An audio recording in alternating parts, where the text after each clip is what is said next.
Hi friends, আমি সৌম্যদীপ মাইতি। আপনারা সবাই দেখছেন আপনাদের প্রিয় Bangla YouTube channel Bangla all in one. প্রত্যেকের মতো আজকেও আমি একটি আপনাদের অনুরোধের ভিডিও নিয়ে হাজির হয়েছি। অনেকেই বলছিলেন যে সাহিত্যের প্রবৃত্তি থেকে প্রশ্ন দিতে, তো এর আগে আমি নাটক কমেন্ট রাইটারতে প্রশ্ন দিয়েছিলাম, আজকে দেবো কাব্য সাহিত্যের প্রবৃত্তি থেকে প্রশ্ন। ঠিক আছে, তো অনেকেই অনুরোধ করেছিলেন, আমি দিচ্ছি। তো আজকে আমি যে 6টি ভিডিও বানাচ্ছি তার মধ্যে শেষ ভিডিও, 6টি ভিডিও বানাচ্ছি, তাহলে শেষ ভিডিও হচ্ছে কাব্য সাহিত্যের প্রবৃত্তি। ঠিক আছে, হয়তো কে বলতে পারে এখান থেকে 1+ নাম্বার কমন আসতে পারে। আগেবার কিন্তু এখান থেকে 1 নাম্বার কমন এসেছিল। এগুলো আমার আজকের নোট নয়, এগুলো কিন্তু আমার 2016 সালের নোট, 9 বছর আগেকার নোট।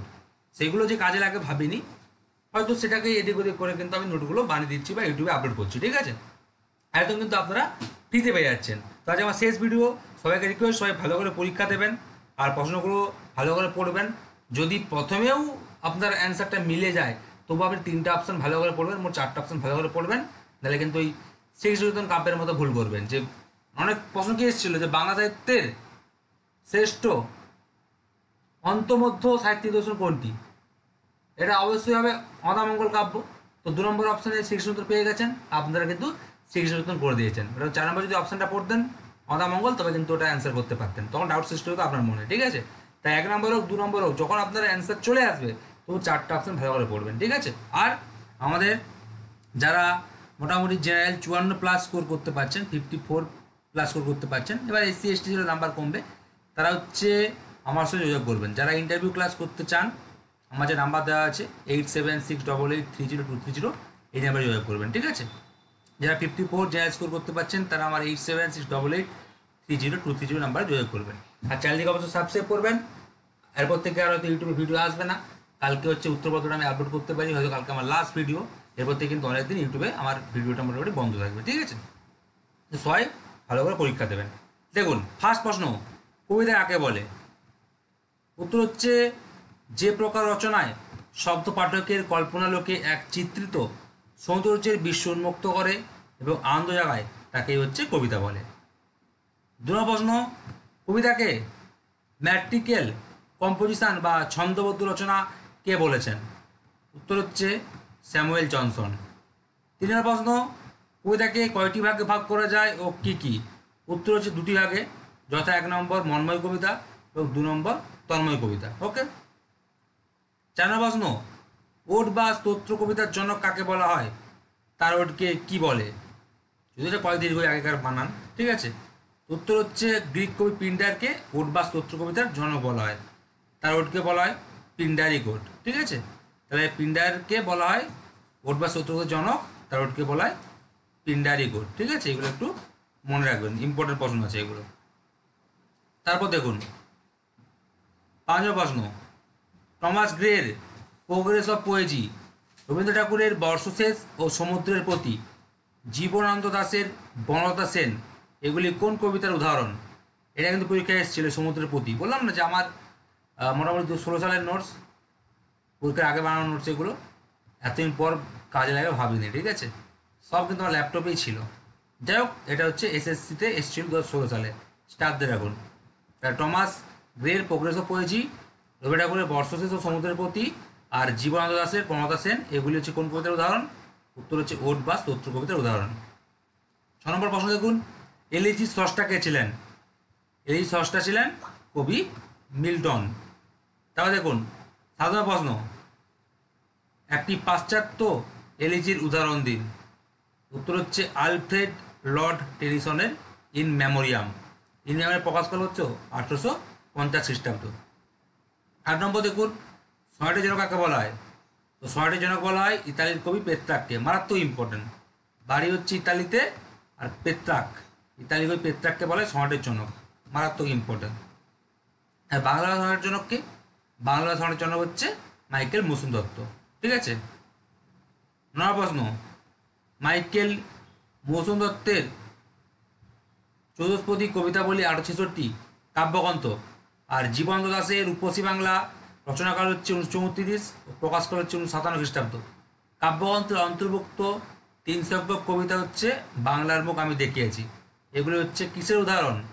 এগুলি হচ্ছে সনেটের উদাহরণ। 10 প্রশ্ন, ব্যালাড শব্দটির উৎস কি? এই শব্দটির অর্থ কি? উত্তর হচ্ছে ব্যালাড শব্দের উৎস হচ্ছে ফরাসি কবি বেলার। এই শব্দটির অর্থ হচ্ছে নৃত্য। তাহলে ব্যালাড শব্দটির উৎস হচ্ছে ফরাসি শব্দ বেলার, ঠিক আছে, আর এর অর্থ হচ্ছে কি? নৃত্য। 11 প্রশ্ন, বাংলায় ব্যালাড বা গাথা কবিতার দুটি উদাহরণ দিন। বাংলায় ব্যালাড বা গাথা কবিতার দুটি উদাহরণ হলো ময়মনসিংহ গীতিকা ও গোপীচাঁদের গান, ঠিক আছে, ময়মনসিংহের গীতিকা ও গোপীচাঁদের গান। বাবা প্রশ্ন দেখুন, ইংরেজিতে দুটি রাখালিয়া কাব্যের উদাহরণ দিন।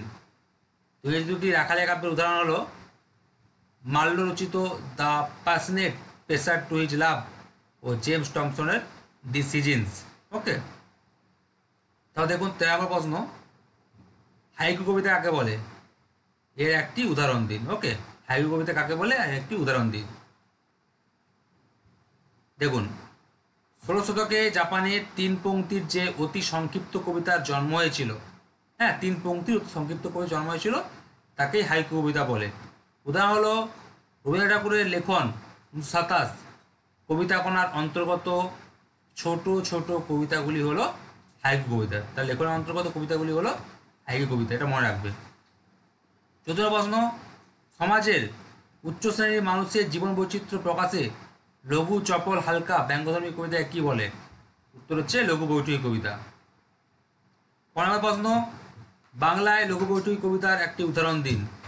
উত্তর হচ্ছে অপরাজিতা দেবী ওরফে রাধারানী দেবীর বুকের বীণা।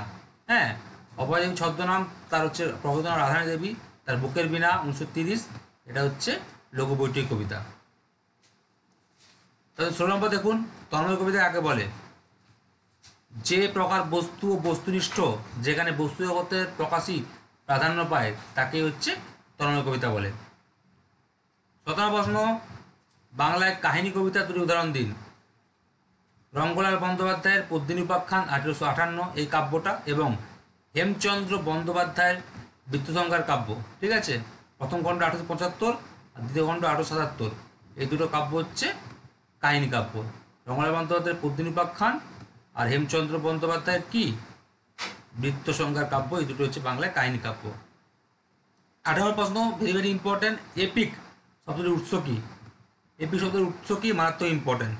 উত্তর হচ্ছে গ্রিক শব্দ এপিকস, শব্দটা হচ্ছে গ্রিক শব্দ এপিকস, এপিক শব্দের উৎস, ঠিক আছে, ভেরি ভেরি ইম্পর্টেন্ট।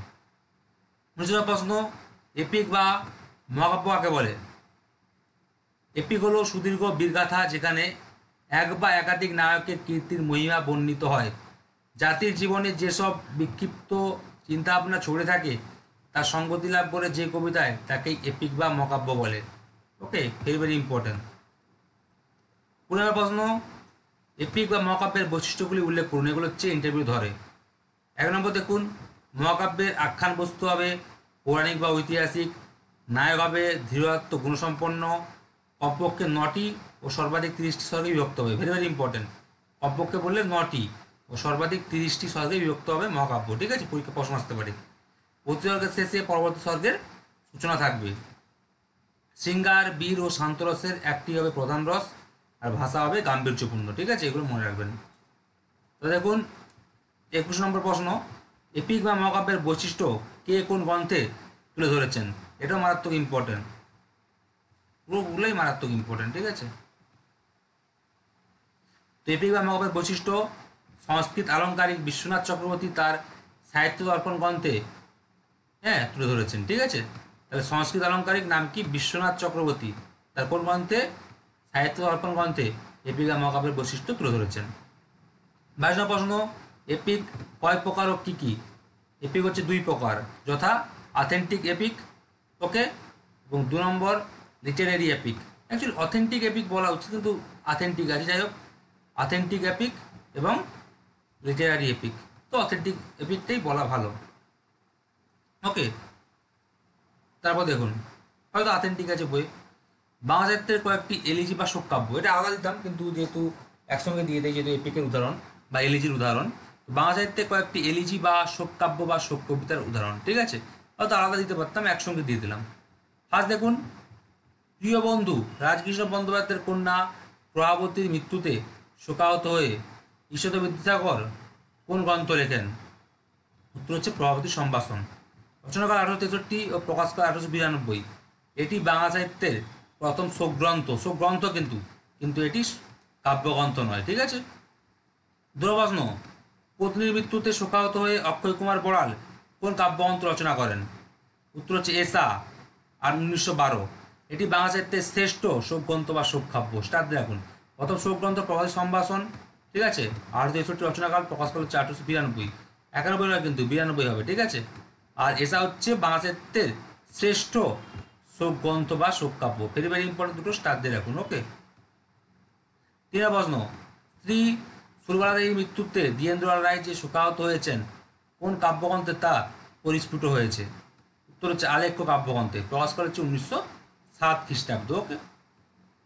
4 প্রশ্ন, প্রথমা পত্নী অভয়া দেবী ও বন্ধু পূর্ণচন্দ্র কৈলাস বিজয় রামচন্দ্রের মৃত্যুতে শোকাহত হয়ে বিহারীলাল চক্রবর্তী কোন কাব্যগ্রন্থ রচনা করেন?